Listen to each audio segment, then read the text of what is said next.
நாம் சாப்பிட்ற க்ரீம் பிஸ்கட்டில் இருக்கிறது க்ரீமே இல்லையா? முழுக்க முழுக்க சர்க்கரை, டால்டா போன்ற கொழுப்பு பொருள் மட்டும்தானா? தெளிவாக சொல்கிறேன், வாங்க வீடியோக்குள்ளே போகலாம்.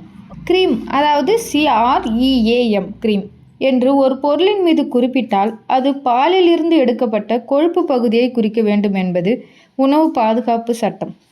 பாலை காய்ச்சி அல்லது இயந்திரங்கள் மூலம் அதில் உள்ள கொழுப்பை தனியாக பிரித்து எடுப்பார்கள். அது இயற்கையானது, மிகவும் மென்மையானது, நாவிற்கு இதமானது. உண்மையான பால் க்ரீம் சீக்கிரமே கெட்டுப்போகும் தன்மை கொண்டது. பிஸ்கட் போன்ற பொருள்கள் கடைகளில் மாத கணக்கில் இருக்க வேண்டும் என்பதால் உண்மையான க்ரீமை பயன்படுத்துவது தயாரிப்பாளருக்கு சவாலானது. ஒரு பிஸ்கட் பாக்கெட்டில் க்ரீம் பிஸ்கட் என்று அச்சிட வேண்டுமானால் அதில் குறிப்பிட்ட சதவீதமாவது பால் கொழுப்பு இருக்க வேண்டும். இல்லையென்றால் அந்த நிறுவனம் அபராதம் கட்ட நேரிடும். இதனால்தான் பல நிறுவனங்களில் மிக தந்திரமான மாற்று வழியை பயன்படுத்துகின்றனர். க்ரீம், CREME என்பது ஒரு பிரெஞ்சு சொல். ஆனால் உணவுத்துறையில் இது ஒரு சட்ட ரீதியான தப்பித்தல் என்று கருதப்படுகிறது. ஒரு பொருளில் பால் கொழுப்பு இல்லை என்றால் சட்டப்படி அதை க்ரீம் என்று அழைக்க முடியாது. ஆனால் மக்களுக்கு அது க்ரீம் பிஸ்கட் என்பது தெரிய வேண்டும். அதற்காக ஏ என்ற எழுத்தை நீக்கிவிட்டு க்ரீம் என்றே அழைக்கிறார்கள்.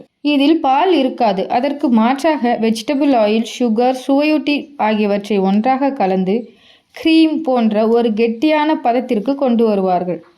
இது வருடக்கணக்கில் கெடாமல் இருக்கும். தயாரிப்பு செலவு மிகவும் குறைவு. உண்ணும்போது அதிக இனிப்பாகவும் மொறுமொறுப்பாகவும் இருக்கும். நுகர்வோராகிய நாம் பிஸ்கட் வாங்கும்போது அதன் கவரில் க்ரீம், CREAM க்ரீம் என்று இருக்கிறதா அல்லது CREME க்ரீம் என்று இருக்கிறதா பார்த்து வாங்க வேண்டும். க்ரீம் என்று இருந்தால் அது பாலில் இருந்து வந்தது, குழந்தைகளுக்கு ஓரளவு நல்லது. க்ரீம், ஏயை அடுத்து க்ரீம் என்று இருந்தால் அது முழுக்க முழுக்க சர்க்கரை மற்றும் டால்டா போன்ற கொழுப்புகளால் ஆனது.